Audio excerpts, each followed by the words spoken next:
దేవునికి మహిమ కలుగుగాక. దేవుని నామముకు స్తోత్ర.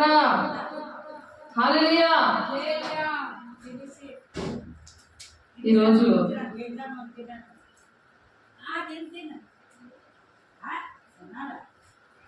దేవుని ఆరాధించుకునే ముందు మనం పరిశుద్ధంగా ఉన్నామా లేదా అని ప్రతి ఒక్కరు కూడా పరిశుద్ధపరచుకోవాలి.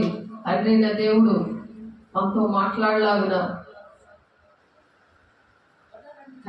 నేను తండ్రి ఏకమై ఉన్నామని శిష్యులతో దేవుడు చెప్తున్నాడు. మనం అటువంటి ఆత్మను కలిగి ఉండాలని ఈ అంచె దినాల్లో దేవుడు ఆశపడి ఎత్తబడే గుంపులో మనం ఉండేలాగా సిద్ధపడదాము.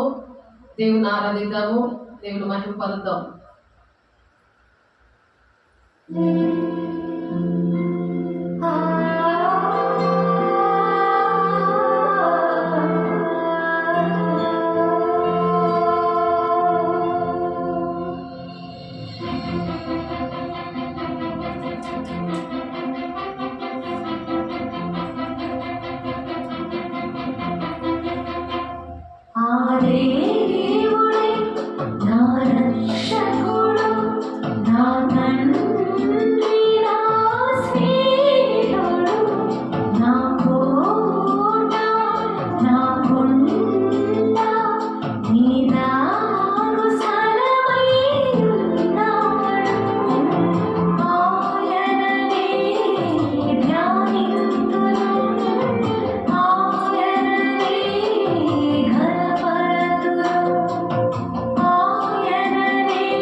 మహిమ కలుగును గాక.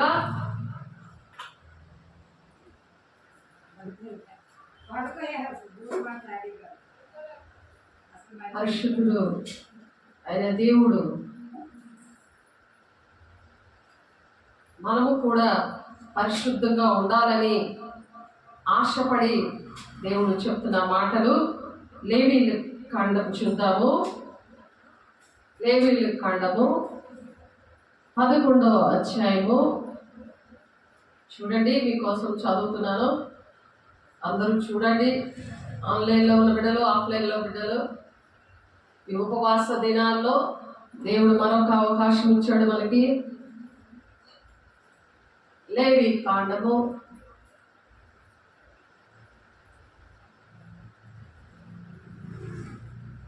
11వ అధ్యాయము 44వ వచనం. నేను మీ దేవుడైన యెహోవాను, నేను పరిశుద్ధుడును గనుక మీరు పరిశుద్ధులై ఉండినట్లు మిమ్మును మీరు పరిశుద్ధ పరచు కొనవలెనని నేల మీద ప్రాకు జీవరాశులలో దేని వల్లను మిమ్మును మీరు అపవిత్ర పరచుకొనకూడదు. దేవుని మహిమ కలుగును గాక. నేల మీద ప్రాకు జీవరాశులలో దేని వల్లను మిమ్మును మీరు అపవిత్ర పరచుకొనకూడదు. ఆ జీవరాశులు మనల్ని అపవిత్రపరుస్తాయి. అవి అపవిత్రమైనవి, నేల మీద పాకేవి. కాబట్టి మరి నేల మీద కూర్చున్న, నేల మీద మరి పరిశుద్ధంగా లేకపోయినా, ఎక్కడ పడితే అక్కడ కూర్చుని కూడా పరిశుద్ధంగా మరి ఉండకపోతే కూడా మరి మనకి ఆ పరిశుద్ధత అనేది, ఎందుకంటే 2వ కొరింథీయులకు రాసిన పత్రికలో ఉంటుంది ఆ మాట. చూడండి, 2వ కొరింథీయులు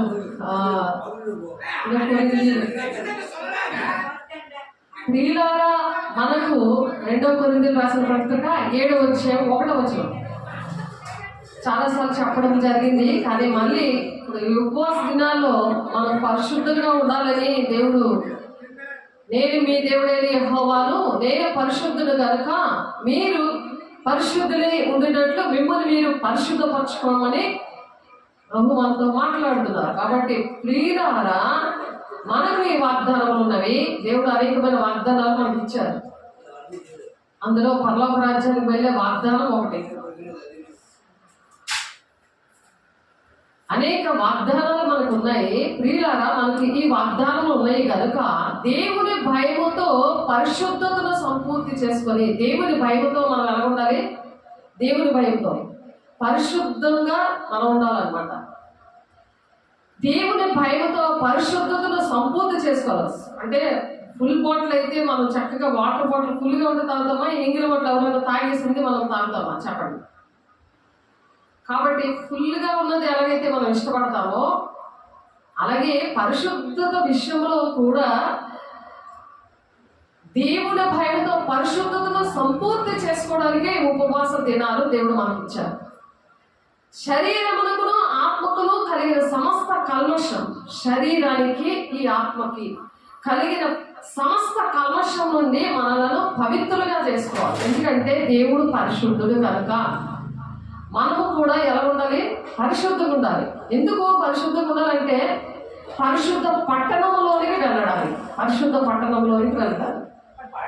పరిశుద్ధ పట్టణానికి వెళ్ళి మనము దేవునికి ఇష్టంగా అలా బ్రతకాలని దేవుడు ఆశపడుతున్నాడు. దేవుని బిడ్డ ఒకసారి ఆలోచించండి. దేవునికి మహిమకరంగా ఉండాలని, ఆ బంగారు వీధుల్లో మనం తిరగాలని దేవుడు ఆశపడుతున్నాడు. మమ్మను మీ హృదయంలో చేర్చుకొనిడి. మేమెవరికి అన్యాయం చేయలేదు, ఎవరిని చెరపలేదు, ఎవరిని మోసము చేయలేదు. మీకు శిక్షావిధి కలుగు వల్లని నేను ఇలాగ చెప్పలేదు. చనిపోయినా కానీ జీవించినా కానీ మీరును మేమును కూడా ఉండవాలని, మీరు మా హృదయములలో ఉన్నారని నేను లోగడ చెప్పింది కదా అంటున్నాడు పౌలు గారు. మరి కొరింథీ సంఘానికి పరిశుద్ధంగా ఉండండి అని దేవుడు ఈ మాటలు చెప్తున్నారు. మనం పరిశుద్ధంగా ఉండాలి, ఎందుకంటే పరిశుద్ధ పట్టణానికి వెళ్ళాలని. నేను మీకు దేవుడినే ఇండుటకు ఐగుప్తు దేశం నుండి మిమ్మల్ని రప్పించితిని, యెహోవాను నేనే పరిశుద్ధుడు గనుక మీరును పరిశుద్ధులు కావాలని దేవుడు ఆశపడుతున్నాడు. దేవుడు బిడ్డ అపవిత్రమైన దానికిని పవిత్రమైన దానికిని తినదగిన జంతువులను తినకూడదని జంతువులకు భేదములు, జంతువులు తినడం విషయంలో కూడా చెప్తున్నాడు దేవుడు. అవన్నీ కూడా మరి అపరిశుద్ధత, ఏదో ప్రార్థన చేసేయడము, మొక్కేసుకోవడము, ఉపవాసాలు చేసేయడము ఇవి కాదు. కానీ దేవుడు చెప్తున్న మాటలు పరిశుద్ధంగా ఉండడానికి మనం చెప్తున్నాము. ఎన్నోసార్లు చాలాసార్లు చెప్తున్నాం పరిశుద్ధంగా ఉండడానికి. ప్రతిదీ కూడా దేవుడు ఇష్టపడే దేవుడు. అటువంటి ప్రజలని పరిశుద్ధ పట్టణానికి వెళ్ళడానికి దేవుడు ఇష్టపడుతున్నాడు. దేవుడి బిడ్డ హెబ్రీయులు రాసిన పత్రికలో 12:23 పరలోకమందు వ్రాయబడిన జ్యేష్ఠుల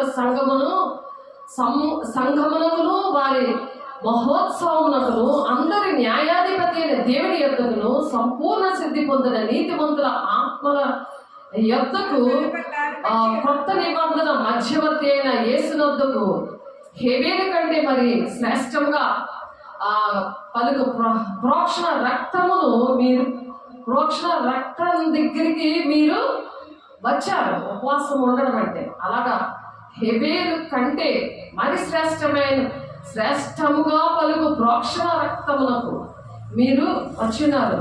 హేబేలు రక్తం మొరపెట్టింది కదా, అలాగా మనము దానికంట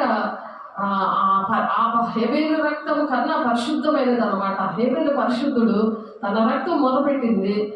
మరి తమ అన్నదమ్ముడు జలసి మీద చంపేసినందుకు పరిశుద్ధ హేబేలు రక్తము కన్నా శ్రేష్టముగా పలుకు ప్రోక్షణ రక్తములకు మీరు వచ్చి ఉన్నారు. ఆ ప్రోక్షణ రక్తము దేవుడు మరి లెంట్ పీరియడ్స్ అందుకని ఆచరిస్తా ఉన్నారు. ఆ ప్రోక్షణ రక్తము దగ్గరికి రావాలి. 40 రోజులు కూడా ఏదో మొక్కుబడిగా చేసేసి మనుషులకు కలిగినట్లు మనుషులు ఎలాగైతే కనబడేటట్టు ఉపవాసం ఉంటారు. నేను ఈరోజు ఉపవాసం ఉన్నానని అది ఎవరికి చెప్పకూడదు. గది తలుపులు మూసుకొని ఉపవాసం ఉన్నప్పుడు ఎవరికి తెలియకుండా రహస్యమందు చూచున్న నీ తండ్రికి అక్కడికే తెలియాలన్నమాట నువ్వు ఉపవాసం ఉన్నట్టు. ఆ విధంగా ఉపవాసం చేయాలి. మరి యెషయా 58:6 ఉంటుంది దేవునికి ఇష్టమైన ఉపవాసం ఏంటంటే మరి ఒకసారి చూద్దాము. యెషయా 58 చూడండి. యెషయా 58 ఉపవాసం అంటే ఎలా చేస్తాం మనం? శుక్రవారం దినము మంచి శుక్రవారము దేవుడు ఉపవాస దినాల్లో దేవుడు మనకి ఇచ్చారు. కాబట్టి యెషయా 58 ఉపవాసము ఎలా ఉండాలో అక్కడ ఉంది క్లియర్గా.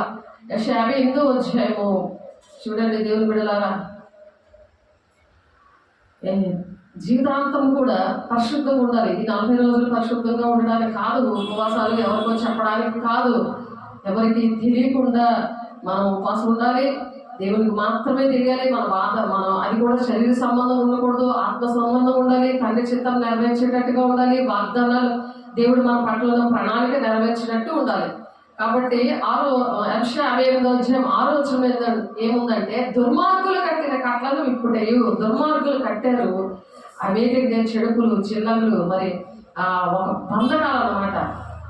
జలసి మీద హేబేలు అలాగే చంపాడు కయ్యను.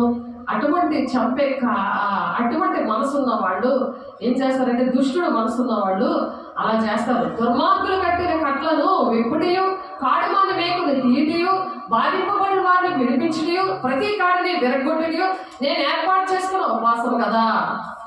అటువంటి ఉపవాసము దేవుడు చేయమంటున్నారు. ఉపవాసం అనేది ఇతరులకి విడుదల వచ్చేలాగా మనం చేయగలిగి ఉండాలి. అటువంటి మనం ప్రార్థన చేస్తే అది వర్క్ అవుతుందా లేదా, దేవుడు నాతో మాట్లాడుతున్నాడా లేదా, తండ్రి చిత్తం నేను నెరవేరుస్తున్నానా లేదా, దానికి జాబులు వస్తున్నాయా, క్రియలు కూడా మన ద్వారా జరుగుతున్నాయా లేదా అనేది ఆలోచించాలి. దేవుడు నా విషయంలో మరి విజయనగరం నుండి వైజాగ్ నుండి విజయనగరం తీసుకొచ్చారు. ఈ ఉపవాసం నాకు చేపిస్తున్నారు. ఈ ఉపవాసం నేను ఉపవాసం చేశాను 60 రోజులు. మీకు తెలుసు. అలాగా సేవకు ముందు నేను వచ్చినప్పుడు మరి చిన్నప్పటి నుండి కూడా నామకార్థంగా ఉపవాసం ఉండేదాన్ని. అవి ఏమీ వర్క్ అవ్వలేదు, బాప్తిసం కూడా వర్క్ అవ్వలేదు. కానీ దేవుడు నన్ను అభిషేకించినప్పుడు, దేవుడు నాకు భక్తి నేర్పించమని అడిగినప్పుడు, దేవుడికి ఇష్టమైన ఉపవాసం నేను చేసినప్పుడు దేవుడు ఈ ఉపవాసం నేర్పించారు. కాబట్టి నీ ఆహారము ఆకలి గల వారు పెట్టుడియు, నీ రక్త సంబంధికి ముఖము తిప్పకుండుడియు, దిక్కుమాలిన భేదాలను నీకు చేర్చుకుంటూ, వస్త్రహీనుడు నీకు కనబడినప్పుడు మనకి వస్త్రములు ఇచ్చుడి ఇదే కదా నాకు ఇష్టమైన ఉపవాసము. మన బంధకాలకి విడగొట్టే నీకు అంత అభిషేకం లేదే అనుకో. ఆ అభిషేకం లేనప్పుడు మనకి ఇలాంటివి ఇచ్చి దేవుడు వార్తను ప్రకటించాలి. దేవుడు పరిశుద్ధుడు కాబట్టి మనం పరిశుద్ధంగా ఉండాలి అనే వార్తని ప్రకటించాలి. అటువంటి మాటలు చెప్పాలి. ఆ దేవుడు మరి లేవి కాండంలో చెప్తున్నారు కదా, 11వ అధ్యాయము 44వ వచనంలో చూడండి. 11వ అధ్యాయం 44వ వచనంలో, నేను మీ దేవుడైన యెహోవాను, నేను పరిశుద్ధులను కనుక మీరు పరిశుద్ధులై ఉండినట్లు మిమ్మల్ని మీరు పరిశుద్ధపరచుకోవాలను అని చెప్తున్నారు. కాబట్టి మనం పరిశుద్ధపరచుకోవడానికి దేవుడు ఆశపడుతున్నారు. ఎప్పుడైతే ఆ 40 రోజులు ప్రార్థన చేస్తారో, అలాగా ఆత్మానుసారమైన ప్రార్థన చేస్తారో, రహస్యమందు చూచున్న నీ తండ్రి నీకు ప్రతిఫలం ఇస్తానని చెప్తున్నాడు. కాబట్టి వారు ప్రార్థన చేసినప్పుడట రిజల్ట్ ఏంటి వస్తుందంటే, నీవు పిలువగా యెహోవా ఉత్తరం ఇచ్చును, నీవు మొదలుపెట్టగా ఆయన నేనున్నానను, ఇతరులు బాధించుడి, వేలు పెట్టి చూపి తిరస్కరించుడి, చెడదాన్ని బట్టి మాట్లాడి నువ్వు మాని. అటువంటివన్నీ మానేస్తావు అన్నమాట. ఇతరుల మీద నిందలు వేయడం, ఇతరులు మీ వల్లే నాకు ఎలా ఉన్నది అని లెక్కలు చూసుకుంటారు ఎక్కువ. సామెతల గ్రంథంలో ఉంటుంది. ప్రతి వాటికి కూడా దేవుడు డబ్బులేంటి, మరి ఇంట్లో వాళ్ళు డబ్బులేంటి, ఏదైనా చేసినట్టు వాళ్ళు తినే విషయాలు ప్రతిదీ కూడా వాళ్ళు లెక్కలు వేసుకుంటూ ఉంటారు. అది దుష్టుడు వల్ల అనమాట. అవన్నీ కూడా లెక్కలు వేసుకుంటారని మన ముందు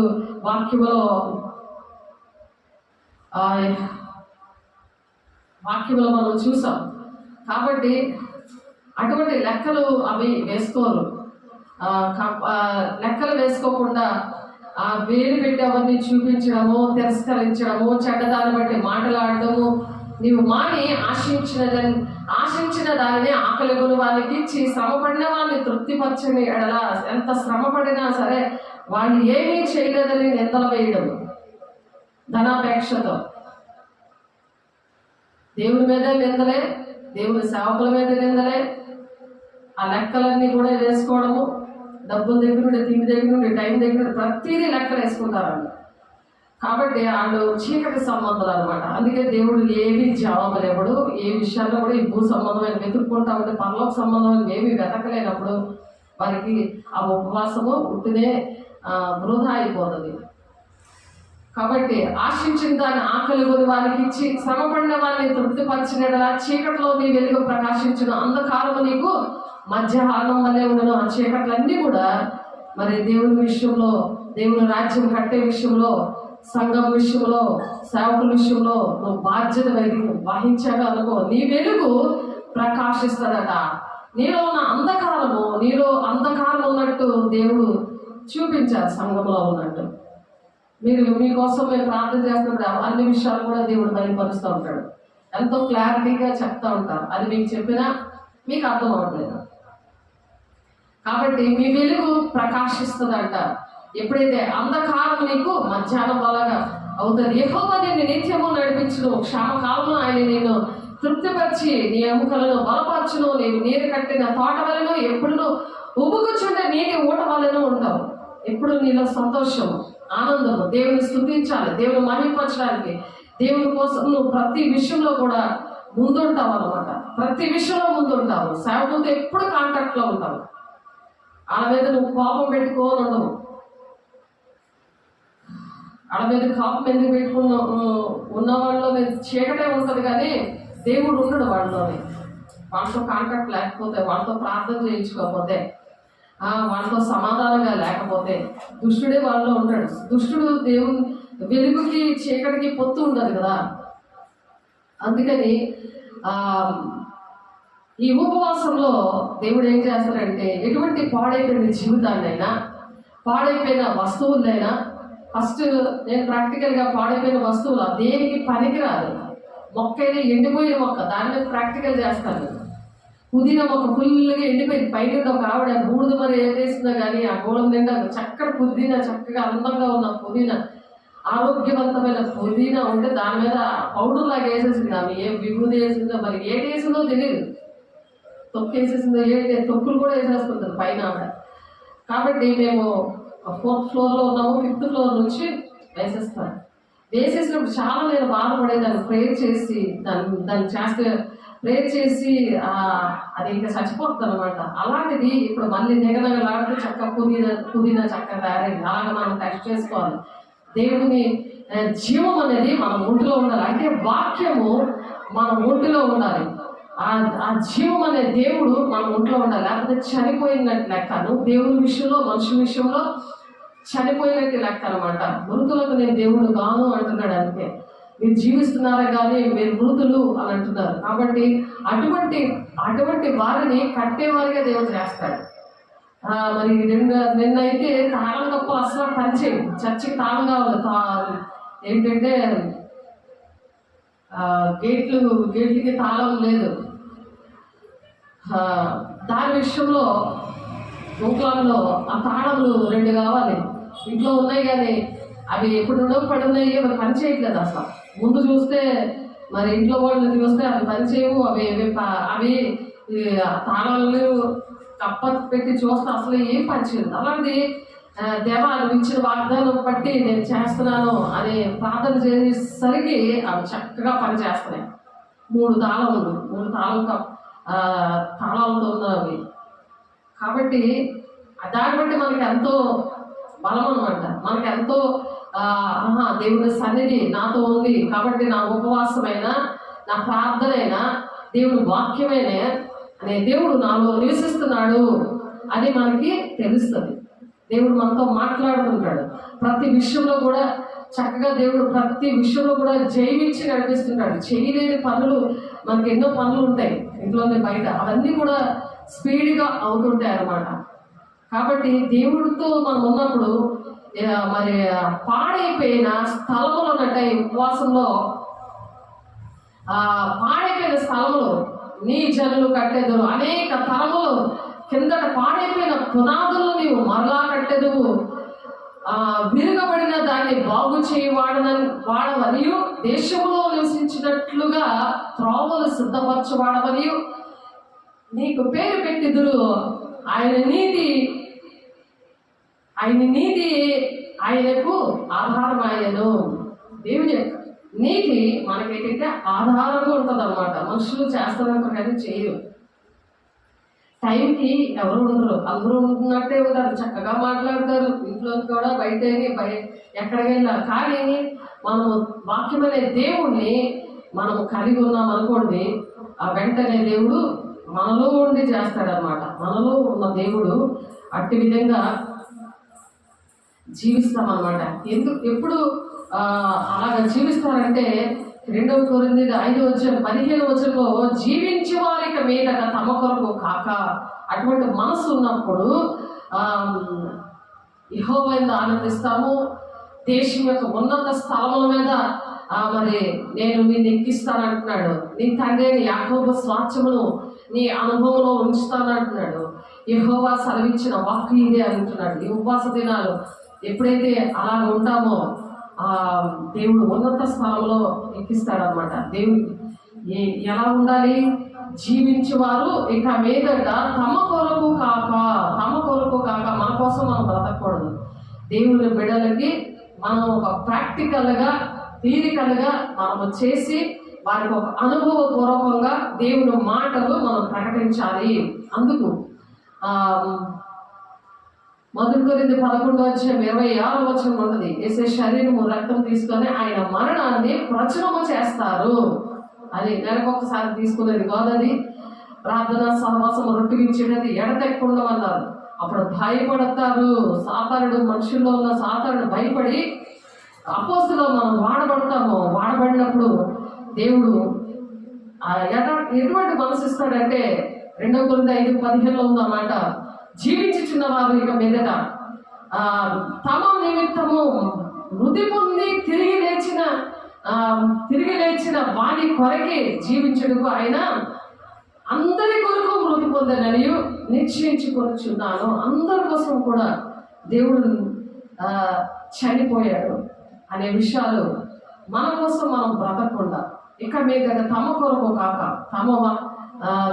తమ నిమిత్తము మృతి పొంది తిరిగి లేచిన వారి కొరకు మనం ఎవరి కోసం బ్రతకాలి? మన కోసం ప్రాణం పెట్టిన వాటి కోసం మనం బ్రతకాలి. మన కోసం మనం బ్రతికేది కాదు. అది నీ రాజ్యం ఒకటి కట్టుకో. దేవుని రాజ్యం కట్టడానికి సేవకులతో కనెక్షన్లో ఉంటావు. దీన్ని సాక్ష్యాలు ఇచ్చాడు దేవుడు నా జీవితంలో, నీకు గుర్తొస్తాయి. లేకపోతే సాతానుడు ఏంటంటే నీకేమీ జరగలేదు, ఏమీ లేదు అని నిందలు వేసేటట్టుగా చేస్తాడు. అది యూదా పత్రికలో ఉంటుంది. చూడండి, యూదా పత్రికలో ఆ మాటలు ఉంటాయి. యూదా పత్రిక 1వ అధ్యాయము. వాళ్ళకి ఏంటంటే దేవుని దేవునితో కనెక్షన్లో లేకపోతే, వాళ్ళ చీకట్లో ఉన్నప్పుడు, పరిశుద్ధత లేనప్పుడు జరిగే విషయాలు ఇవన్నీ కూడా. యూదా పత్రిక 1వ అధ్యాయము 3వ వచనంలో ముందు భక్తిని కోల్పోతారు. ప్రియులారా, మనకందరికీ కలిగిన రక్షణ గూర్చి మీకు వ్రాయవలని విశేష ఆసక్తి గలవాడినే ప్రయత్నించి చుండగా పరిశుద్ధులకు ఒక్కసారి అప్పగించబడిన బోధ నిమిత్తం మీరు పోరాడవల్లని మిమ్మల్ని వేడి గురించి మీకు వ్రాయవలసి వచ్చాను. దేవుడు పరిశుద్ధుడు కాబట్టి మనకు పరిశుద్ధమైన బోధ అప్పచెప్పారు. అదే అపోస్తుల బోధ.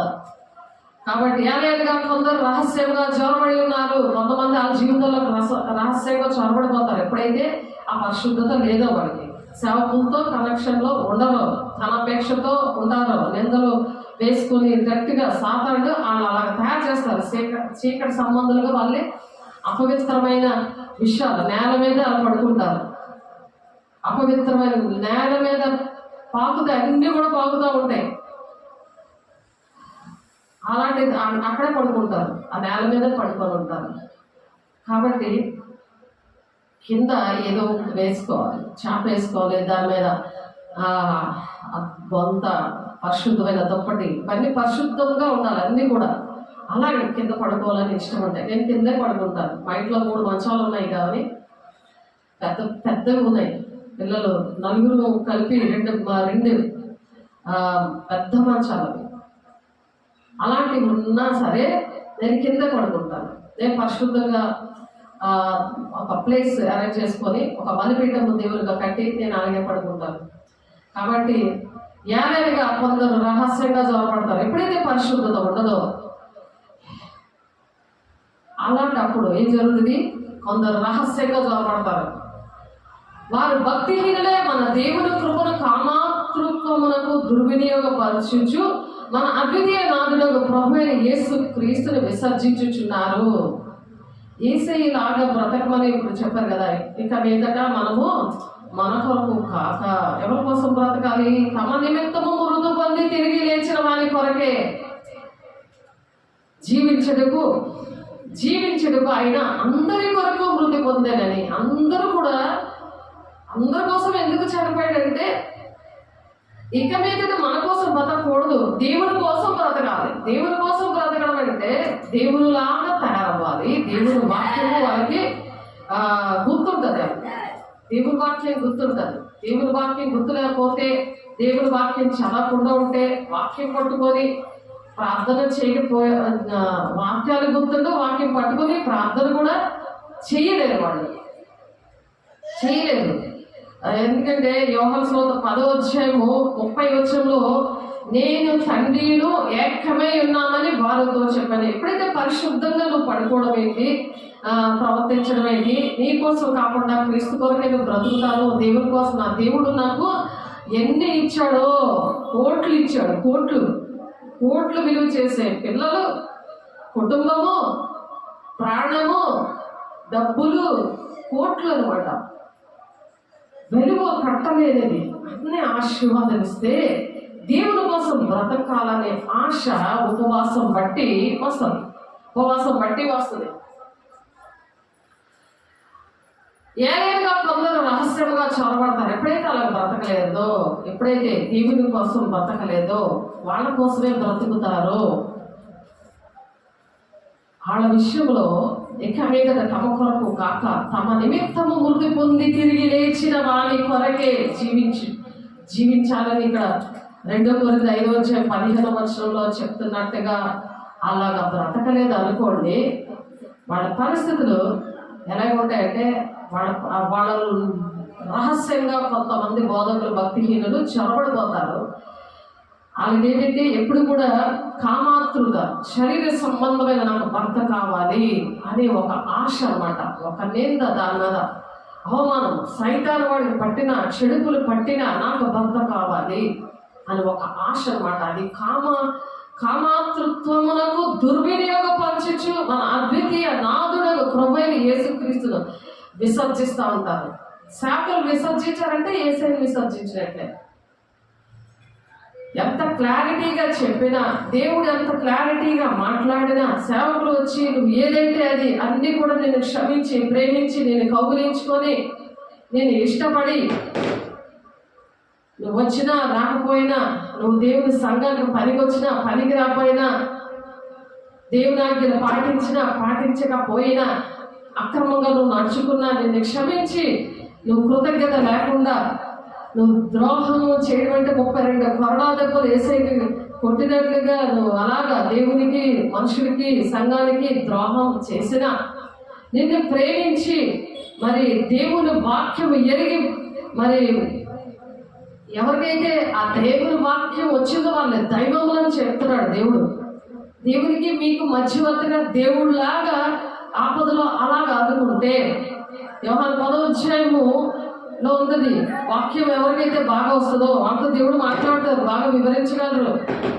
మరి 1 కొరింథీ పత్రికలో ఉంటుంది కదా, 2వ అధ్యాయంలో దేవుని మనస్సు, దేవుని ఆత్మ ఉన్న వాళ్ళకి దేవుని సంగతులు వారికి ఎవరు కూడా బోధించక్కర్లేదని ఉంటుంది. వాళ్ళు వాక్యము, సాక్ష్యము అన్నీ కూడా సరిచూస్తూ వాటి గురించే బోధిస్తూ ఉంటాడు, పౌలు చెప్తా ఉంటాడు.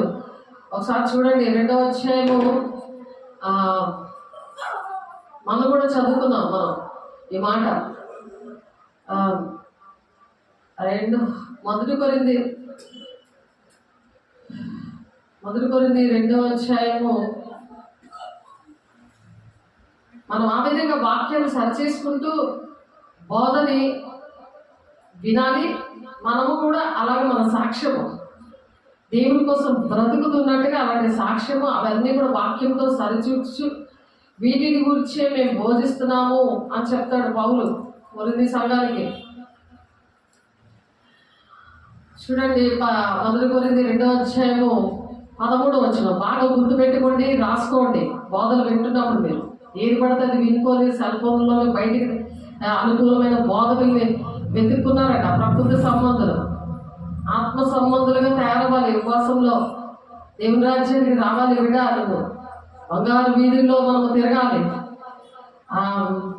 ఎత్తబడే గుంపులో ఉండాలి. లేకపోతే విడవబడిన గుంపులో ఉంటే అంత్యక్రీస్తు రావడానికి అన్నీ కూడా ఏర్పాట్లు జరుగుతున్నాయి. కాబట్టి యెరూషలేము మందిరము కట్టడానికి కూడా ఏర్పాట్లు జరుగుతున్నాయి. రాకడ సూచనలు అనేకమైనవి జరుగుతున్నాయి. కాబట్టి మనుష్య జ్ఞానము నేర్పు మాటలతో గాక ఆత్మ సంబంధమైన సంగతులతో సరిచూచుచు ఆత్మ నేర్పు మాటలతో వీటిని గూర్చే మేము బోధిస్తున్నాము. అటువంటి బోధలు వినాలి. అటువంటి బోధలు ఎప్పుడైతే వింటారో దేవుడు మనలో ఉంటాడు అన్నమాట. ప్రాక్టికల్లీ తీరు 2 ఉండాలి. ఎక్కడుందన్నమాట? యోహాను సువార్త 10వ అధ్యాయం ఒకసారి చూడండి. యోహాను సువార్త 10వ అధ్యాయము. యోహాను సువార్త 10వ అధ్యాయము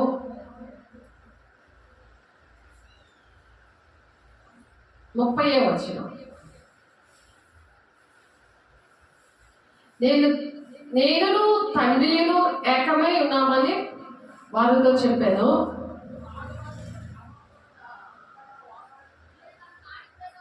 34వ వచనం చూద్దాము. ఇద్దరు ఏకమై ఉన్నారని శిష్యులతో చెప్పారు, ఆ శాస్త్రుల పరిశీలనతో చెప్పాడు యేసయ్య. అందుకు యేసు మీరు దైవములని నేనంటిని మీ ధర్మశాస్త్రంలో వ్రాయబడి ఉండలేదా అని చెప్తున్నారు. 35వ వచనంలో లేఖనము నిరర్థకము కానేరదు కదా, దేవుని వాక్యము ఎవరికి వచ్చనో. దేవుని వాక్యం నీకు వచ్చిందా? నీలో దేవుడు ఉంటాడు. నీకు దేవుని వాక్యం నీకు అర్థం అవట్లేదా? దేవుడు నీలో ఉండడు. పాలు తాగే పరిస్థితి, పిరిగితనం ఉంటుంది. అనుదినము నూతన పరచుకోవాలని దేవుడు చెప్తున్నాడు. అనుదినము కూడా ప్రార్థన సహవాసం రొట్టిమిచ్చేది ఎడతెగ ఉండదు. దేనికంటే అనుదినము కూడా మనము నూతన పరచబడుతూ ఉండాలి. అలా నూతన పరుస్తున్నప్పుడు దినదినము మనలో ఉన్న నూతన పురుషుడు 2 కొరింథీ 4:16 పిరికితనం ఉండదానికి అధైర్యపడరాలు దేని విషయం. కావున మేము అధైర్యపడము, మా బాహ్య పురుషుడు కృషించుచున్నాను, అంతరంగ పురుషుడు దినదినము నూతన పరచబడుచున్నాడు. అంతరంగ పురుషుడు నూతనంగా ఉంటాడు. మనం పరిశుద్ధంగా ఉన్నప్పుడు అలా నూతన పరచబడుతున్నప్పుడు ఎంతసేపు కూడా నీతిని రాజ్యాన్ని వెతుకుతూ ఉంటారు. వాళ్ళు ఏమి తిందమా, ఏమి త్రాగుదమా, ఏం భుజిద్దామా అని చెత్త పెట్టుకోరు. ఇంట్లో పరిస్థితుల కోసం చెత్త పెట్టుకోరు. దేవుడు మన తోడైతే, దేవుడు మనతో ఉన్నప్పుడు ప్రతిదీ కూడా ఆయన అందరూ ప్రేమించే వారికి సమస్తము సమకూర్చి దేవుడు చేస్తాడు. ఎందుకంటే రోమ 14:17 దేవుని రాజ్యం భోజనము పానము కాదు కానీ నీతియు సమాధానము పరిశుద్ధాత్మ ఆనందమై ఉన్నది. కాబట్టి పరిశుద్ధాత్మ ఆనందం వస్తుంది. ఈ వాక్యం అనే దేవుడు నీలో ఉన్నప్పుడు ఆ దేవుని రాజ్యము మరి నీతి సమాధానం ఉంటుంది. నువ్వు నీతిగా ఉంటావు, సేవకులతోటి మరి సంఘంతో సమాధానంగా ఉంటావు. కాబట్టి ఉపవాస దినాల్లో దేవుడు ఆశపడే దేవుడి బిడ్డ మీతో దేవుడు మాట్లాడుతున్నారు. సూటిగా దేవుడు మీతో మాట్లాడుతున్నారు. 35వ వచనంలో వాక్యం మనకు బాగా తెలియాలి. చూడండి మరొకసారి యోహాను 10:35 వచనం. లేఖనము నిరంతరము కానేరదు కదా, దేవుని వాక్యం ఎవరికి వచ్చనో వారే దైవములని చెప్పిన ఎడల నేను దేవుని కుమారుడని చెప్పినందుకు. దేవుని కుమారుడు వాక్యము దేవుడికి బాగా వచ్చు. వాక్యమనే దేవుడు. ఆది అందు వాక్యం ఉండను, వాక్యమే దేవుడే ఉండను. ఆ కృప సత్య సంపూర్ణుడైన దేవుడు శరీరధారి మన మధ్య నివసిస్తున్నాడు. ఆ పరిశుద్ధాత్మ దేవుడు మనలోనికి వచ్చాడు, మనలో నివసిస్తున్నాడు. వాళ్ళు మనుష్య జ్ఞానము నేర్పు మాటలతో వాళ్ళు బోధించారు. మనుష్య జ్ఞానంతో వాళ్ళు బోధించారు. ఆత్మ సంబంధమైన సంగతులు సరిచేస్తూ ఆత్మ నేర్పిస్తూ ఉంటుంది. ఆత్మ నేర్పిస్తుంది, మనుషులు నేర్పించడానికి. ఆత్మ నేర్పు మాటలతో వాటి గురించే బోధిస్తూ ఉంటారు. కాబట్టి వాక్యము మనిషిలో ఉండాలి. దేవుళ్ళలాగా వారు ఏ విషయాలైనా ఆదుకుంటారు. 24 గంటలు కూడా అందుబాటులో ఉంటారు.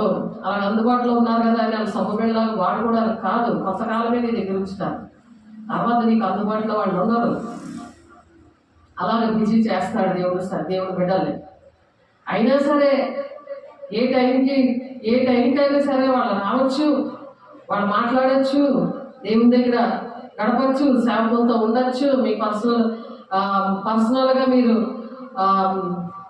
ప్రార్థన చేయించుకోవచ్చు. ఎప్పుడు కూడా 24 hours చర్చి అందుబాటులో ఉంటుంది, సేవకులు అందుబాటులో ఉంటుంది.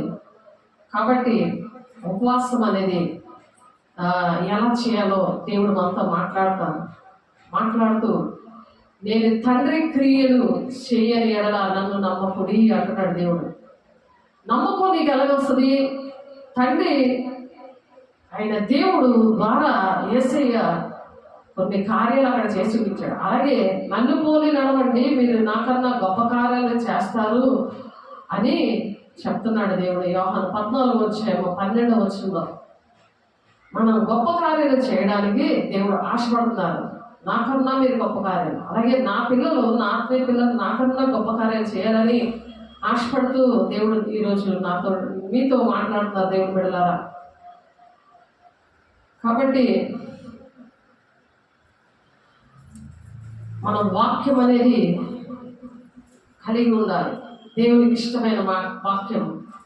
ప్రకృతి సంబంధమైన మనుషుడు ఏం చేస్తాడట, దేవుని ఆత్మ విషయాలను అంగీకరించాడు. వాళ్ళకి ఇష్టం ఉండదు, వాళ్ళ కోసమే బ్రతుకుతారు. ఇక మీద అలా దేవుడి దగ్గర నేను అలాగ నా కోసం నేను బ్రతకను, యేసే చనిపోయాడు కదా, నా కోసం ప్రాణం పెట్టాడు కదా, అయ్యుప్తు అనే పాపం నుండి శాపం నుండి నన్ను విడిపించాడు కదా, అలాంటి జీవితం నాకు మంచి జీవితం ఇచ్చాడు కదా, నా జీవితంలో నేను సెటిల్ అవ్వేలాగా చక్కగా నన్ను ఆశీర్వదించాడు, మరి ఎత్తబడే గుంపులో ఉండడానికి నేను దేవుని బిడ్డగా ఉండాలి అని ఆలోచించాలి.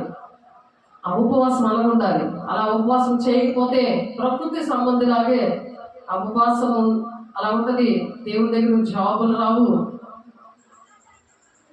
దేవుని సేవకులే నా కోసం ప్రార్థన చేయాలి అని అంటే ఆ టైం కూడా అయిపోద్ది. కృపకాలం అదే. దేవుడు సేవకులు కొంతకాలం ప్రార్థన చేస్తారు, వాక్యానికి విరుద్ధ పసిపిల్లలుగా ఉన్నప్పుడు చేస్తారు. అన్నీ తెలిసి కూడా నువ్వు సౌరపోతులాగా నువ్వు ఈ కాలంలో బట్టి చూస్తే బోధకులుగా ఉండవలసిన పరిస్థితిలో ఉండి అన్నీ తెలిసి కూడా నా కోసం ప్రార్థన చేయి అని అడుగుతున్నారు చాలా మంది. నా కోసం మీరు ప్రార్థన చేయండి, ఇంట్లో వాళ్ళకి బయట నా కోసం ప్రార్థన చేయండి. ఇంకా పాలు తాగే పరిస్థితి, పాలు తాగే వాళ్ళు ఇంకా నాకు పాల పీక పెట్టండి అన్నట్టుంది. చేతులున్నాయి, కాళ్ళు ఉన్నాయి, అన్నీ ఉన్నాయి, వండుకోవచ్చు, తినచ్చు, చక్కగా ఒంటరిగా ఉండి ఒక మనిషిని 1000 మందిగా దేవుడు చేశాడనే స్టేజ్, బోధకులుగా వచ్చే స్టేజ్ ఉంది కూడా.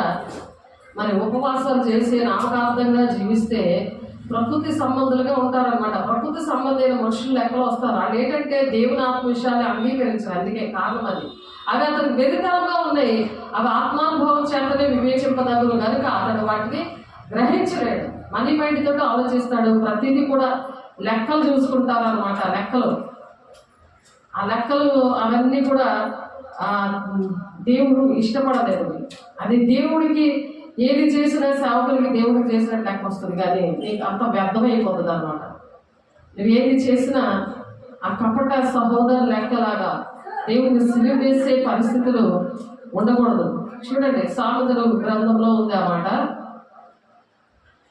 మనం నేర్చుకున్నాము, ఇవి మొన్న చదువుకున్నాము ఈ విషయాలు. మరలా అలాంటి లెక్కలు చూసుకున్న వాళ్ళు, నిందలు వేసేవాళ్ళు, యోధా పత్రికలో ఉన్నారు కదా, నిందలు వేయడము. చూడండి, సామెతల గ్రంథము 23వ అధ్యాయం. దేవుడు బిడ్డ ప్రతిదీ కూడా నువ్వు సర్చ్ చేసుకున్నప్పుడు దేవుడు నీతో మాట్లాడతాడు. నిన్ను దేవుడు వెలిగించి నీ కుటుంబాన్ని, సంఘాన్ని నేను చేస్తున్నాను అడుగుపెట్టిన ప్రతి స్థలము కూడా అది వర్ధిల్లపజేస్తాడు. ఆమేన్. సామెతలు 23:7 లెక్కలు చూసుకున్నవన్నీ క్షమించమని అడగండి, అక్రమంగా నడిచినవన్నీ కూడా క్షమించమని అడగండి. అట్టివాడు తన అంతర్యంలో లెక్కలు చూచుకొని వాడు తిరుము త్రాగమని అతడు నీతో చెప్పినే కానీ అది హృదయంలో నుండి వచ్చిన మాట కాదు. నీవు తిరిగినా దాన్ని కప్పివేయదు. నీవు పలికిన ఇంపైన మాటలు బుద్ధిహీనుడు వినగా మాట్లాడటము, అట్టివాడు నీ మాటల్లో జ్ఞానం ధృవీకరిస్తాడు.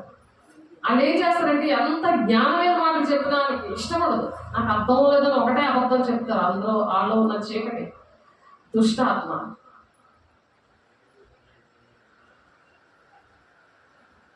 కాబట్టి ఉపదేశం మీద మనసు నుంచము, తెలివిగల మాటలకు నువ్వు చెవి ఎక్కువ.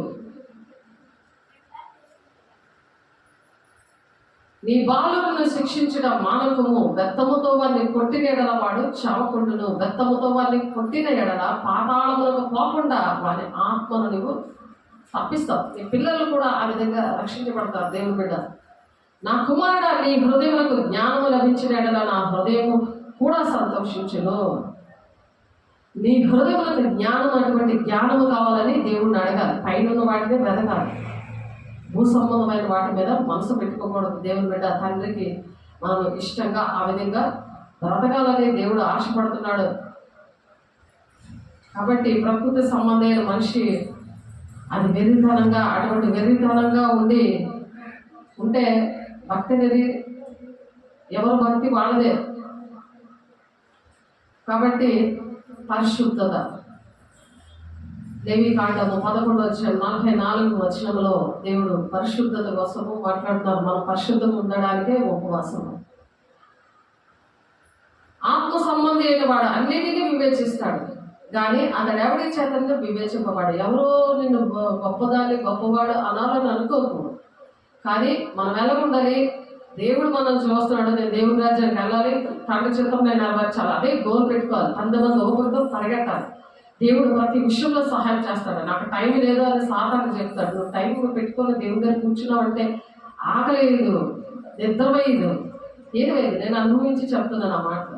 ప్రభు మనసు ఎరిగి ఆయనకు బోధింపగలవాడెవడు, మీకు ఎవరి బోధలు వినక్కర్లేదు. దేవుడే నీతో మాట్లాడడం స్టార్ట్ చేస్తాడు. దేవుడు బిడ్డ మనమైతే క్రీస్తు మనసు కలిగిన వారము, అందుకే పరిశుద్ధత వస్తుంది. పరిశుద్ధత అనేది ఆ విధంగా వస్తుంది.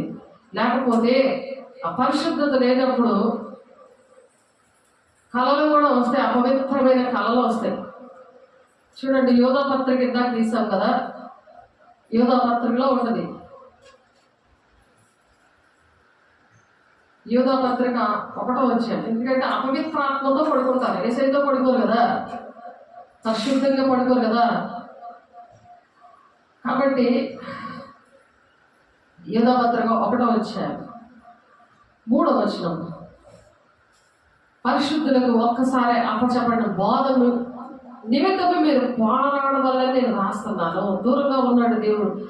ఆనాడు పౌలు గారు ఆ దేవుని పిల్లలకి లెటర్స్ రాస్తున్నాడు. ఇప్పుడు యూట్యూబ్ ఛానల్ ఇచ్చాడు. నువ్వు అస్తమాటిగా రిపీట్ చేసి విని, రిపీట్ చేసి నువ్వు రాసుకొని, రిపీట్ చేసి నువ్వు అది చూస్తూ వెనక్కి ముందుకు అన్ని కూడా నువ్వు నడిపించుకుంటూ చూసుకుంటూ రాసుకుంటూ నువ్వు ఒక బుక్ పెట్టుకొని చక్కగా నువ్వు గుర్తు పెట్టుకొని నీకు వెలిగొచ్చి ప్రార్థన చేసుకున్నప్పుడు దేవుని దగ్గర దిద్దుబాటు చేసుకుని చేతులెత్తి దేవుని ప్రమాణం చేసి ఎవరి దగ్గర అయితే నువ్వు అలాగా ప్రవర్తించే వాళ్ళని క్షమించమని అడిగి అటువంటి పనులు చేసినప్పుడు పరిశుద్ధాత్మ దేవుడు వస్తాడు.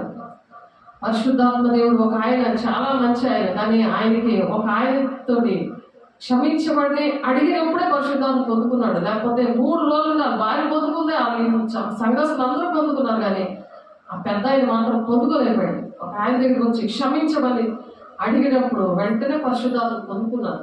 నేను హోల్ నైట్కి వెళ్ళినప్పుడు వైజాగ్లో అక్కడ మెసేజ్ చెప్పడానికి ఆయన వచ్చాడు. కోటీశ్వరుడు అయిపోయాడు ఆయన. అంతకుముందు తనకి ఏంటి ఉండేది కాదు. అలాగా మనీ మైండ్ లేకుండా ఉన్న ఆయన్ని దేవుడు అలాగా అందరికి ఇచ్చేవాడుగా ఆ విధంగా తయారు చేశాడు. ఆయన హోల్ నైట్ని చాలా నడిపిస్తాడు ఆయన. ఆ హోల్ నైట్లో ఉన్న వాళ్ళందరూ కూడా దేవునాత్మతో నింపబడేలాగా మరి ఆ వాక్యం చెప్పాడు ఆయన. కానీ చాలా మందికి ప్రకృతి సంబంధంగా వాక్యం వెరుతనంగా ఉంటుంది. ఎవరైతే దేవునాత్మతో ఉన్నారో వాళ్ళకి చక్కగా అర్థమవుతుంది. పరిశుద్ధాత్మ పొందుకోవడానికి నాకు అర్థమైంది, క్షమించమని అడిగి వరకు కూడా ఈయన ఎన్ని మంచి పనులు చేసినా, ఎంత చక్కగా ఈయన హోల్ నైట్లో చేసినా, ఎంత ప్రార్థన చేసినా ఏమీ లాభం లేదు, ఎంత ఏడ్చినా లాభం లేదు. కానీ క్షమించమని ఎవరైతే దేవుడు అతను గుర్తు చేశాడో అతని దగ్గరికి వెళ్ళి అలా క్షమించమని అడిగాడు అనమాట. కాబట్టి అలాగా మనము కూడా ఈ పరిశుద్ధత కోసము ఆ విధంగా దేవుడిని అడగాలి దేవుని బిడ్డ. ఈ సంగతులన్నీ మీకు ముందుగానే ఎరిగి ఉన్నాను. నేను మీకు జ్ఞాపకము చేయబోచున్నది ఏమనగా, ప్రభు ఐగుప్తులో నుండి ప్రజలను రక్షించినను వారిలో నమ్మకపోయిన వారిని తర్వాత నాశనము చేశాను. పాపం నుండి శాపం నుండి ఇశ్రాయేలు ప్రజల్ని రక్షించినప్పుడు వాళ్ళు తిరుగుబాటు చేసే జనాంగముగా ఉన్నప్పుడు దేవుడు వాళ్ళు ఏం చేశారు? నాశనం చేశాడు. అలాగే మనము ఏ స్థితిలో మనము పడిపోయామో, ఎలాగ మనం రక్షణ పొందుకున్నామో, ఎటువంటి శాపం నుండి పాపం నుండి విడిపించి ఆర్థికంగా, శారీరకంగా, ఆత్మీయంగా బలపరిచాడో అవి ఆ విషయంలో ప్రభు ఐగుప్తు నుండి ప్రజలు రక్షించినను వారిలో నమ్మకపోయిన వారిని, ఆ నమ్మకస్తులుగా లేని వాళ్ళు ఏం చేశాడట? దేవుడు నాశనం చేశాడట. యూదా పత్రిక 1వ అధ్యాయం 5వ వచనంలో, మరియు తమ ప్రధానతో నిలుపు కనుక తమ నివాస స్థలంలో విడిచిన దేవదూతలు మహాదినమున జరుగు తీర్పు వల్ల కటిక చీకట్లో నిత్య పాశంలో ఆయన బంధించి భద్రము చేశాడనమాట. అదేంటంటే ఆ దేవదూతలు ఏంటంటే ఆది కాండంలో ఉన్నది. అది ఒకసారి చూడండి. ఆది కాండము 6వ అధ్యాయం 1 నుండి 7 వచనాలు చూద్దాం. అపవిత్రత, కలలు రావడము, అపవిత్రాత్మతో పడుకోవడము, ఇవన్నీ కూడా చీకటి వాళ్ళకి దగ్గరైపోతాడు అనమాట. యవనస్తుల్లోని పెళ్ళిళ్ళు కాకుండా ఇంట్లో యవనస్తుల మీద అవి ఉంటాయి. తల్లిదండ్రుల మీద ఉన్నప్పుడు అవి పిల్లలకి అది 3-4 తరాల వరకు తండ్రుల దోషం కుమారుల మీద రప్పిస్తానన్నాడు కదా, అలాగా పితరుల దగ్గర నుండి వస్తాయి ఇవి. కాబట్టి దుష్టుడు ముట్టకుండా తను భద్రం చేసుకోవాలి. వెలుగు సంబంధాలుగా ఈ ఉపవాస దినాల్లో ఉండాలని దేవుడు ఆశపడి చెప్తున్నారు. దేవుని బిడ్డ ఆదికాండము చూడండి 6వ అధ్యాయము 1వ వచనం. నరులు భూమి మీద విస్తరింపని ఆరంభించిన తర్వాత కుమార్తెలు వారికి పుట్టినప్పుడు దేవుని కుమారులు నరుల కుమార్తెలు చక్కని వారిని చూచి వారందరిలో తమకు మనసు నచ్చిన స్త్రీలను వివాహం చేసుకున్నారంట. నరులు దేవుని కుమారులు అంటే మొదట దేవదూతలను దేవుడు సృష్టించాడు. అది ఆదికాండం 1వ వచనం ఉంటుంది. అది ఆ దేవదూతలు ఏం చేశారంటే దేవుని కుమారులుగా ఉన్న వాళ్ళు దేవుని మాట వినలేదు. ఎహెజ్కేలు 28వ అధ్యాయం ఉంటుంది. ఆ సాతానుగా మారిపోతాడు. దేవుడు వాడిని మరి మా తల్లి తగిలేసినప్పుడు పరలోక రాజ్యం నుండి ఆడ ఏం చేశాడంటే ఆ దేవుని కుమారులు అది 2వ వచనంలో ఉంది. ఆదికాండం 6:2 అలా దేవుని కుమారులుగా ఉన్నవాళ్ళు నరుల కుమార్తెలు చక్కని వారని చూశారు. నరుల కుమార్తెలను తమకు మనసు నచ్చిన స్త్రీలను వివాహం చేసుకున్నారు. వాళ్ళనమాట ఇక్కడ యూదా పత్రిక 1వ అధ్యాయం 6వ వచనంలో వాళ్ళని తమ ప్రధానత్వము నిలుపుకొనగా తమ నివాస స్థలంలో విడిచి దేవదూతలను మహాదినమున జరిగి తీర్పు వరకు కటిక చీకట్లో నిత్య పాశంలో ఆయన బంధించి భద్రంగా ఉంచాడు.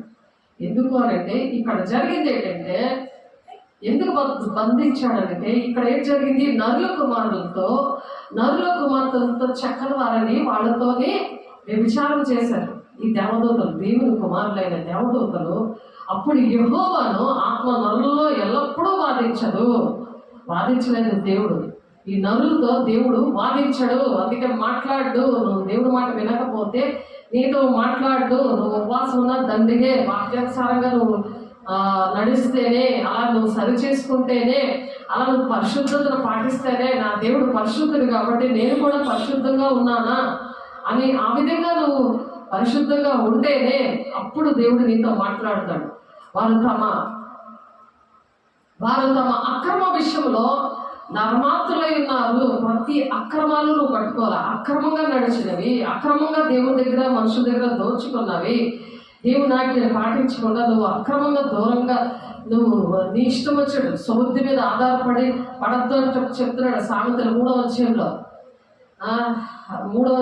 5, 6, 7 వచనాలు. మీరు సముద్రం మీద ఆధారపడకుండా పూర్ణ ప్రవర్తన అంతటి యెహోవా అధికారానికి ఒప్పుకోమంటే సాతాను అధికారానికి ఒప్పుకుంటున్నారు. స్వబుద్ధి అనమాట. అది నీ ఇష్టం వచ్చాడు, ఎవరికి భయం లేకుండా ఎవరికి చెప్పకుండా నీ ఇష్టమే అన్ని చేసుకొని దేవుడి మాటలు పక్కన పెట్టేసి సంఘాన్ని సేవకుల్ని పక్కకు పెట్టేసి నీ స్వబుద్ధి మీద ఆధారపడి పూర్ణ ప్రవర్తన అంతటి యందు యెహోవా అధికారానికి ఒప్పుకోమని ఉంది అక్కడ వాక్యం. కానీ ఒప్పుకోకుండా ఉన్నందుకు ఒప్పుకుంటారంటే మీ మార్గాలు సరళం చేస్తున్నాను ఉంది ఒక వాక్యం. అందుకే మీ మార్గాలు దేవుని రాజ్యానికి వెళ్ళడానికి సరళం కావట్లేదు, జాబులు రావట్లేదు, వాగ్దానాలు నెరవేర్చబడట్లేదు. శరీరం ఆత్మ పరిశుద్ధంగా లేనందుకు దేవుడు పరిశుద్ధుడు కాబట్టి మనం కూడా పరిశుద్ధంగా ఉండాలి అని దేవుడు చెప్తున్నాడు. పరిశుద్ధ పట్టణానికి వెళ్ళడానికి ఆ దినములలో ఏం జరిగింది, వీళ్ళు అప్పుడు యెహోవా ఆత్మ నరులతో ఎల్లప్పుడూ వాదించదు. నువ్వు వాదించుకుంటావు, దేవుడు నేను అడుగుతాను ఎందుకు దేవుడు ఇలా చేశాడు అని నువ్వు వాదిస్తావు. ఎందుకంటే సైతాన్ ఆత్మ అనమాట. అందుకే నేను అలా మాట్లాడతాను. కాబట్టి దేవుడు ఆత్మ ఉన్న వాళ్ళు వాదించరాడు. యెహోవా ఆత్మ నరులతో ఎల్లప్పుడూ వాదించదు. అప్పుడు కూడా వాదించలేదు. సాతానుతో వాదించలేదు, నరులతో వాదించలేదు. నరుల దేవుని కుమారులు నరులతో పోయినప్పుడు వాళ్ళు వాదించలేదు, దేవుడు వాదించలేదు. వారు తమ అక్రమ విషయంలో నరమాత్రులే ఉన్నారు. అయినను వారి దినములు 120 ఏండ్లవును. 125 ఏళ్ళు అప్పుడు. ఇప్పుడైతే 60-70 సంవత్సరాలు కీర్తన గ్రంథంలో ఉంటుంది. అది అలాగా ఆయుష్ అలాగే తగ్గిపోయింది. ఆ దినములలో నెఫీలులు అను వారు భూమి మీద ఉండేవి. నెఫీలులు అంటే జైంట్ మ్యాన్ అంటారు కదా, ఎంత పొడుగ్గా ఉంటారు. అలాంటి వాళ్ళకి అన్నారు వాళ్ళు. నెఫీలీయులు వారు భూమి మీద నుండేది, తర్వాతను ఉండేది దేవుని కుమారులు నరుల కుమార్తెలతో పోయినప్పుడు వారికి పిల్లలు కనేది పూర్వకాలం ముందు పేరు పొందిన సూర్యులు వీరే. జైంట్ మ్యాన్ అంటారు కదా, స్పైడర్ మ్యాన్ లాగా, జైంట్ మ్యాన్ అలాగా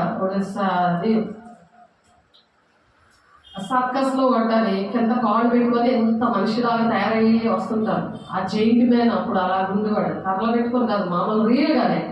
నరులు చెడ్డతనము భూమి మీద గొప్పదని, వారి హృదయం యొక్క తలంపులన్నీ ఊహాంతయు ఎల్లప్పుడూ కేవలం చెడ్డదని యెహోవా చూచి తన భూమి మీద నరులను చేసినందుకు యెహోవా సంతాపడ్డాడు. సంతాపం నుండి తమ హృదయంలో నొచ్చుకున్నాడు. ఇప్పుడు కూడా అలాగే నొచ్చుకుంటున్నాడు దేవుడు. ఎందుకు? ఆ అంచె దినాలు, నోవాహు దినాలు వచ్చాయి. ఆ దినాలు కూడా దేవుడు ఏం చేశారు? అప్పుడు యెహోవా నేను సృజించిన నరులతో కూడా జంతువులను, పురుగులను, ఆకాశ పక్షాదులను భూమి మీద నుండకుండా తుడిచివేయును. అలా నిర్ణయం తీసేసుకున్నాడు. ఇప్పుడు కూడా రెండవ రాకడలో కూడా నోవాహు దినాల్లో దేవుడు రాకడ వస్తుందని వాక్యం చెప్తుంది కదా. లోతు దినాలు, నోవాహు దినాల్లో మనం ఉన్నాం. సెల్ ఫోన్ అంటే పిచ్చి అయిపోతున్నారు. సెల్ ఫోన్ చూస్తున్నప్పుడు అందులో ఉన్న దెయ్యాలన్నీ కూడా మనుషుల్లో వెళ్ళిపోతూ ఉంటాయి. టీవీ చూస్తున్నా ఆ ఇల్లంతా అయిపోతుంది. అది దేవుడు నాకు ప్రాక్టికల్గా నా జీవితంలో చూపించారు, సంఘంలో ఉన్న వారికి చూపించారు. నేను దేవుడికి కనెక్ట్ అయ్యాను. అలాగా నేరాల గోరలు, మరి చిట్టాలు, సీరియల్సే చూసేదాన్ని. చిన్న టీవీ దేవుడు వెళ్ళిపోయింది. నేను రైల్వే క్వార్టర్స్లో మా డాడీ స్పెషల్ మెయిన్ డ్రైవర్ ఉన్నప్పుడు అప్పుడు దేవుడికి నాకు మధ్య కూడా Yesha 59:1-2 ఉంటుంది కదా. దేవునితో మాట్లాడాలంటే దోషమనే గోడ అడ్డముగా వచ్చినని, అదే నాకు అడ్డముగా వచ్చిన గోడ. అది ఎప్పుడైతే ఏసీ వచ్చి దాన్ని పేక నరిగాడో అప్పటి నుండి నాకు తెలియదు. అది 1999 నేను ప్రార్థన చేసినప్పుడు 60 దినాల్లో నేను ప్రార్థనలో ఉన్నప్పుడు, ఉపవాసంలో ఉన్నప్పుడు జరిగిన విషయం అది. దేవుడు నాకు కరెక్ట్ అయ్యాడు ఆ చీకట్లో.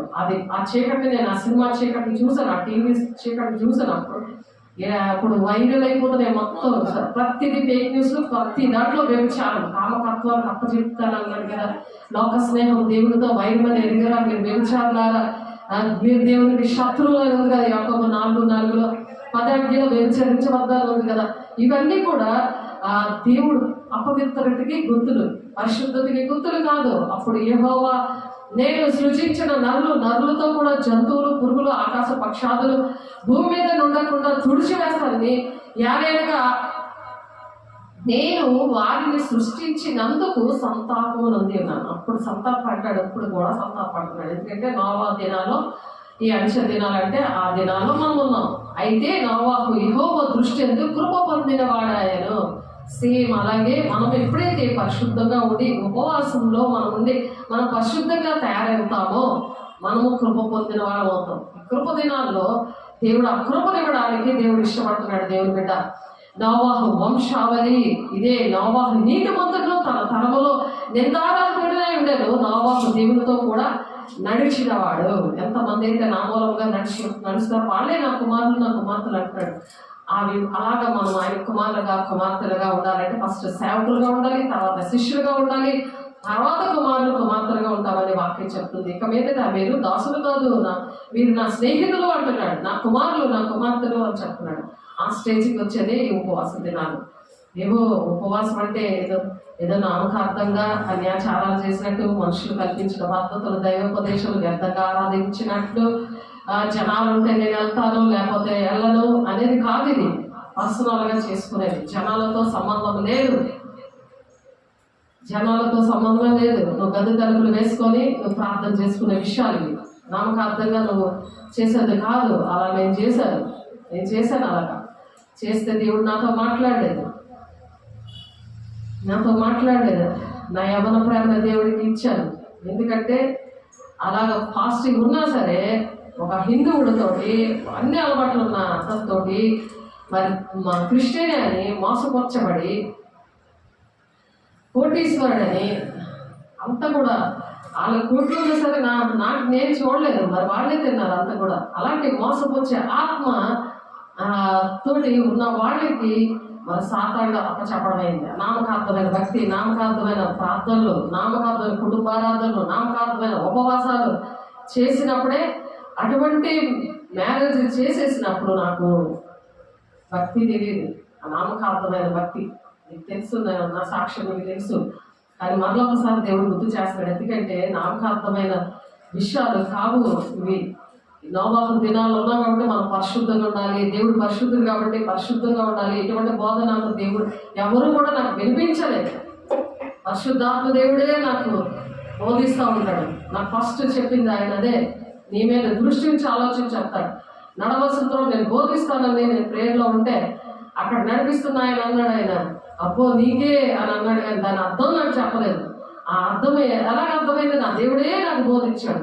అది జరుగుతుంటే నాకు అర్థమవుతుంది కదా, నాకు దేవుడు బోధిస్తే నడిపిస్తుంటే ఆహా ఈ వాక్యానికి అర్థమేదా అని ఈ క్షణం వరకు దేవుడే నాకు నడిపిస్తాడు. వాళ్ళకి ఎవరు బోధించక్కర్లేదు అని ఇందాక వాక్యం చూస్తాం కదా.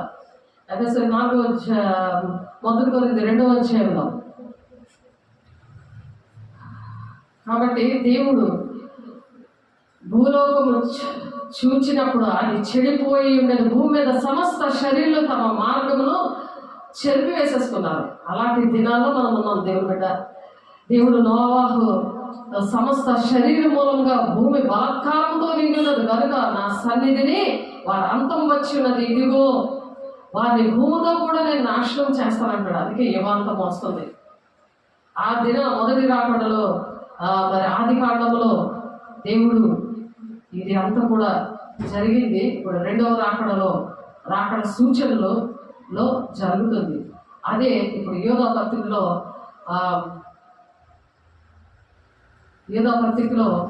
6వ అధ్యాయం 6వ వచనంలో, మరియు తమ ప్రధానత్వం నిలుపుకొనగా తమ నివాస స్థలమును విడిచిన దేవదూతలను మహాదినమున జరుగు తీర్పు వరకు అందుకని కటిక చీకట్లో పెట్టడం అయింది. ఇక్కడ ఇలా జరిగింది. ఆది కాండం 6వ అధ్యాయంలో మరి నరుల కుమార్తెలతో పోయారు కాబట్టి వారు అలాగా ఆ భూమంతటి నాశనం చేశారు కాబట్టి వాళ్ళు దేవుడు ఏం చేశాడు, మహాదినమున జరుగు తీర్పు వరకు కటిక చీకట్లో నిత్య పాశంలో ఆయన బంధించి భద్రం చేశాడు. ఆ ప్రకారంగానే సొదొమ గొమొర్రాలను వాటి చుట్టుపట్ల పట్టణములను వీరి వలనే వ్యభిచారము చేయించు పరస్త్రీ శరీరానుసారులైనందున నిత్యాగ్ని దండం అనుభవించు దృష్టాంతంగా ఉంచబడెను. అటువల్లనే వీరును కలగంటారు. కానీ ఏం జరుగుతుంది, కళల్లో సాతానుతో కలుసుకుంటారు. సాతానుతో కలుసుకొని శరీరం అపవిత్రపరుచుకుంటారు, ప్రభుత్వమును నిరాకరిస్తూ ఉంటారు. ప్రభుత్వము దేవుని యొక్క ఆజ్ఞలు అన్నమాట. దేవుడు ప్రభుత్వము, ఇది ఇప్పుడు ఆజ్ఞలు, దేవుని గవర్నమెంట్ ఆజ్ఞలు, కట్టడలు, విధులు ఇవన్నీ కూడా దేవుని ప్రభుత్వం అంటారు. దాన్ని నిరాకరిస్తున్నారు. మహాత్ములను దూషించుచున్నారు. దేవుని బిడ్డలను దూషిస్తూ ఉంటారు. దేవుని బిడ్డలు నచ్చదు వాళ్ళకి, దేవుని వాక్యం నచ్చదు. నాకు అర్థం కావట్లేదని ఒకటే మాట అబద్ధం. ఎందుకంటే వాళ్ళు పాము ఉంటుంది, పాములు కనబడతాయి, కుక్కలు కనబడతాయి, మరి మృగము సింహము కనబడుతుంది, ఎలుగుబంటి కాళ్ళు కూడా కనబడుతుంది. అది ప్రకటన 13వ అధ్యాయంలో ఉంది. దానికోసము దానియేలు గ్రంథంలో ఉంది. దానియేలు దర్శనాలు అవన్నీ కూడా ప్రకటన 13వ అధ్యాయంలో నెరవేర్పు జరిగింది. దేవుని బిడ్డలారా అవన్నీ కూడా చెప్పడం జరిగింది. మీరు డిస్క్రిప్షన్లో చూడండి. మరొకసారి దేవుడు అవకాశం ఇస్తే చెప్పడానికి వీలవుతుంది, చెప్పగలను. దేవుడు అతి కృప దయచేయండి కాక. మళ్ళా అయితే ప్రధాన దూతమైన మిఖాయేలు అపవ్యాధితో బాధించు మోషే యొక్క శరీరం గురించి తర్కించు దూషించి తీర్పు తెగింపక ప్రభు నిన్ను గద్దించునుగాక అని చెప్తుంది అన్నమాట. అందుకే ప్రధాన దూతైన మిఖాయేలు ఈ అపవాది కూడా ఏం చేసింది, ఆయన మోషే శరీరం విషయంలో అలాగా తీర్పు తీరుస్తుంది. కానీ మిఖాయేలు దేవదూత గద్దించింది. వీళ్ళు ఏంటంటే ఈ అపవిత్రమైన కళ్ళు కనుక్కుంటూ ఉంటారు. ఇలాంటి వాళ్ళు నాకు తెలిసి నా ఆత్మీయ పిల్లలు నలుగురు ఉన్నారు. 2 మగవాళ్ళు 2 ఆడవాళ్ళు. వాళ్ళు వెంటనే స్నానం చేస్తారు, బట్టలన్నీ పాడైపోతాయి. వాళ్ళు కరెక్ట్గా చెప్తారు. కొంతమంది చెప్తారు, కొంతమంది చెప్పరు. చాలా విడమర్చి చెప్తారు. వైజాగ్లో ఒక ఆయన ఉన్నాడు, విడమర్చి చెప్తారు. కొంతమంది కళ్ళారా చూస్తుంటే తెలుస్తాయి. అర్ధరాత్రి పూట, మధ్యాహ్నం పూట, పగలు లేటుగా పడుకొని మళ్ళీ వెళ్ళి పడుకోవడం, నిద్రమత్తుతో ఉన్న వాళ్ళతోటి ఇలాగా అపవిత్రపరచుకొనొచ్చు, అటువలనే వీరును కళ్ళపరచు శరీరము అపవిత్రపరచుకుంటుంటారు. బట్టలు పాడైపోతాయి వాడికి, అంటే ఆ సాతంతో కలుసుకుంటూ ఉంటారు అనమాట. కాబట్టి ఈ అపవిత్రమైన చూసినప్పుడు వాడి పరిస్థితి అలా ఉంటుంది. బట్టలు పాడైపోయిన దుప్పట్లన్నీ కూడా ఉతుక్కోవాలి, అంతా కూడా పరిశుద్ధపరచుకోవాలి, ఉపవాసం ఉండాలి, ఇవన్నీ ఒప్పుకోవాలి, అవన్నీ చూడమని అని ఒక తీర్మానం చేసుకోవాలి, పరిశుద్ధంగా ఉంటాను ప్రభా అని. మళ్ళీ వీళ్ళు ఏమంటారంటే తాము గ్రహింపని విషయాల గురించి దూషించు వారే వివేక శూన్యమైన మృగముల వలె వాటిని స్వభావంగా ఎరుగుదురో వాటి వల్ల తమను తాము నాశనం చేసుకుంటారు అనమాట. వాళ్ళు వినరు, ఇంకా ఒక బ్రహ్మపరిచే ఆత్మతో ఉంటారు. 1 యోహాను 4:4 ఉంటుంది బ్రహ్మపరిచే ఆత్మ. వాళ్ళు మన మాట వినరు. అయ్యో వారికి శ్రమ, వాళ్ళు కయ్యను నడిచిన మార్గమును నడిచిరి, బహుమానము పొందవలని బిలాము నడిచిన తప్పుతోవలలో ఆతృతముగా పరిగెట్టేది, కోరాలు చేసినట్టు తిరస్కారం చేసేది. కాబట్టి భక్తుల పేర్లు, భక్తులు చేస్తున్నవన్నీ కూడా మొత్తం అన్నీ మంచి చెడు రెండు ఉంటాయి.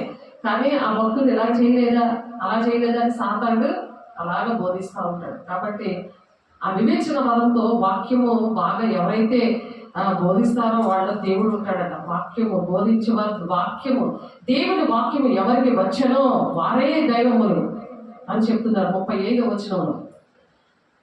యేసయ్య చెప్తున్నాడు ఆ మాట. వీరు నిర్భయముగా మీతో సుభోజనం చేయించు, తమను తాము నిర్భయముగా పోషించుకుంటారు. నేను తిందును తాగుదును, నాకు ఏమి లోటు లేదు, ప్రాణమా తిరుము తాగుము సంతోషించుము అని ప్రాణమా అని చెప్పుకుంటుంటే రేపే నీ ప్రాణం నేను అడుగుతున్నాను అంటారు దేవుడు. అప్పుడు ఏం చేస్తావు, ఎక్కడికి వెళ్తావు? దేవుడు రాజ్యంలో దేవుడైనా మొదట వస్తాడు, లేకపోతే చావైనా వస్తుంది. రెండిట్లో ఏదో ఒకటి వస్తుంది. కాబట్టి సిద్ధపడాలి ఉపవాస దినాల్లో. వీరు నిర్భయంగా మీతో సుభోజనము చేయొచ్చు, తమను తాము నిర్భయంగా పోషించచ్చు. ప్రేమ విందుల్లో దొంగమెట్లుగా ఉన్నారు, దొంగమెట్లులా ఉంటారు.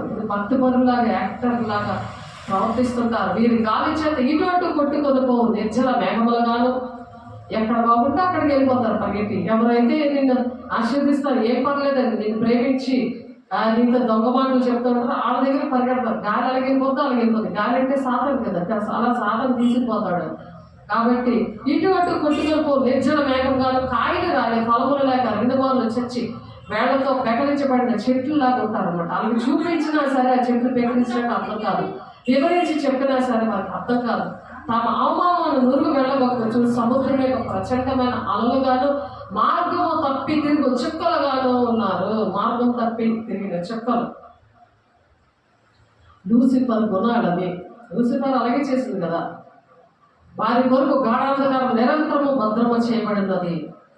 ఆదాము మొదలుకొని 7వ వాడైన హానుకు కూడా వీరిని గూర్చి ప్రవచించి ఇట్లా, ఇదిగో అందరికీ తీర్పు తీర్చుటకును వారిలో భక్తిహీనులందరూ భక్తిహీనముగా చేసిన వారి భక్తిహీన క్రియలన్నిటి గూర్చి, భక్తిహీనులైన పాపులు తమకు విరోధముగా చెప్పిన కఠినమైన మాటలన్నిటిని గురించి వారిని ఒప్పింప చేస్తున్నాడు. నువ్వు ఇప్పుడు ఈ ఉపవాసంలో ఒప్పుకోకపోతే దేవుడు వచ్చి నేను ఒప్పింప చేస్తాడు. ఎత్తబడే గుంపులో అందరూ వెళ్ళిపోతారు. ఫస్ట్ సంఘంలో ఉన్న వాళ్ళు అందరూ కూడా ఎత్తబడతారు. సిద్ధపడిన వాళ్ళు అందరూ కూడా ఎత్తబడతారు. కానీ ఎవరైతే ఒప్పుకోవట్లేదో, ఈ విషయాలను ఒప్పుకోకుండా, ప్రార్థన చేయకుండా, ఏదో కొడుకుడు ప్రార్థన, పైపోయిన ప్రార్థన, దండం పెట్టుకునే ప్రార్థనలు, నామకాత్మైన ప్రార్థనలు, జవాబు లేని ప్రార్థనలు, వాక్యానికి విరుద్ధమైన ప్రార్థనలు, శరీరానుసారమైన ప్రార్థనలు, బాధించే ప్రార్థనలు, నాకెందుకు చేయవు, నన్ను ఎందుకు ఎలా చేశావు అని నిందలేసే ప్రార్థనలు, ఇలాంటివన్నీ కూడా దేవుడిని సేవకుల మీద నిందలు వేశారు. ఇవన్నీ కూడా ఇవన్నీ వేసిన యోధా పత్రిక అంతా చదివితే మీకు అర్థమవుతుంది బాగా. కాబట్టి అలాగా నడిచినప్పుడట భక్తిహీనమైన పాపులు తమకు విరోధంగా చెప్పిన కఠినమైన మాటలన్నీ ఎప్పుడు ఒప్పుకోవాలి. అవన్నీ కూడా ఒప్పుకోవాలి. దేవుడి బిడ్డ ఉపవాస దినాల్లో ఒప్పుకొని ఒక తీర్మానం చేసుకోవాలి. తీర్మానం చేసుకున్నప్పుడు దేవుడు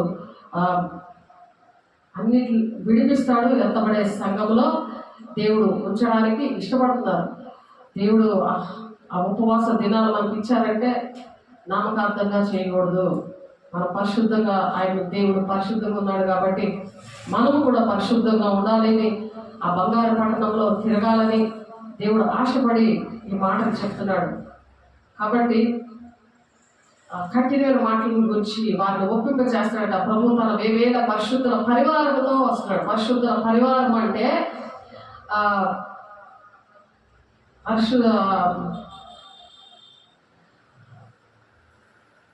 ఎత్తబడే గుంపు తోటి వస్తారు. 7 శ్రమ దినాల్లో అంత్యక్రీస్తుతో విడబడిన వాళ్ళు మరి ప్రాణాలు తెగించేవారు అటువంటి బాధలు పడవాలి.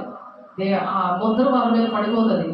ఎందుకంటే వాక్యానికి విధేయత కాలేని వాళ్ళు అందరి మీద కూడా ఆ ముద్ర పడిపోతుంది. వాడిని నమస్కారం చేయడానికి ఫస్ట్ లైన్లో వాళ్ళే ఉంటారు. ఎందుకంటే ఆహారం ఉండదు, మరి వస్త్రాలు ఉండవు, ఏవి కూడా మరి ఏది కూడా కరెన్సీ అంతా బంద్ అయిపోతుంది. అప్పుడే వాడికి నమస్కారం చేస్తేనే ఏదైనా కొనాలైనా అమ్మాలైనా. కాబట్టి ఆ దినాల్లో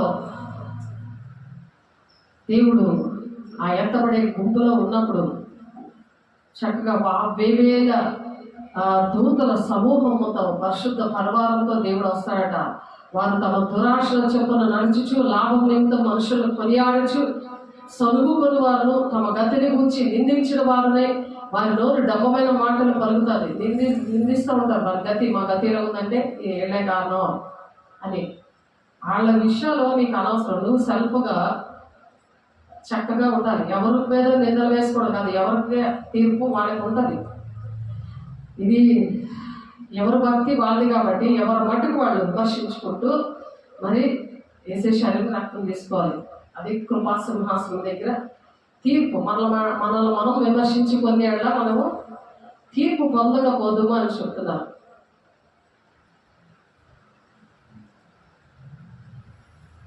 మనం ప్రభువైన యేసుక్రీస్తు అపోస్తల పూర్వమందు మీతో చెప్పిన మాటలు జ్ఞాపకం చేసుకోండి.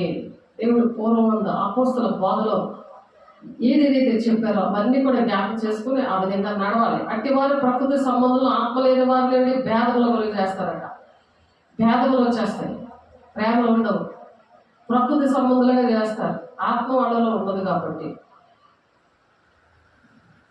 మీరు విశ్వసించు అతి పరిశుద్ధమైన దాని మీద మిమ్మల్ని మీరు కట్టుకోవాలి. ప్రియులారా, ఎవరు మటుకు వాళ్ళే విశ్వాసం నిరీక్షణ కలిగి ఆ విధంగా దేవుని యొక్క ప్రేమను కలిగి ప్రియులారా మీరు విశ్వసించు పరిశుద్ధమైన దాని మీద మిమ్మల్ని మీరు కట్టుకొనొచ్చు, పరిశుద్ధాత్మలో ప్రార్థన చేయొచ్చు, నిత్య జీవార్థమైన మన ప్రభువు యేసుక్రీస్తు కనికరం కొరకు కనిపెట్టుకొని దేవుని ప్రేమలో నిలిచినట్లు కాచుకొని ఉండడి. అలా కాచుకుంటూ దేవుని వాక్యం సమృద్ధిగా ఆ ఒంటిలోనికి ఎక్కడ పడితే పరిశుద్ధాత్మ దేవుడు అప్పుడు వస్తాడు. ఒంట్లోనే ఉంటే దేవుడు మీలోకి వస్తాడు.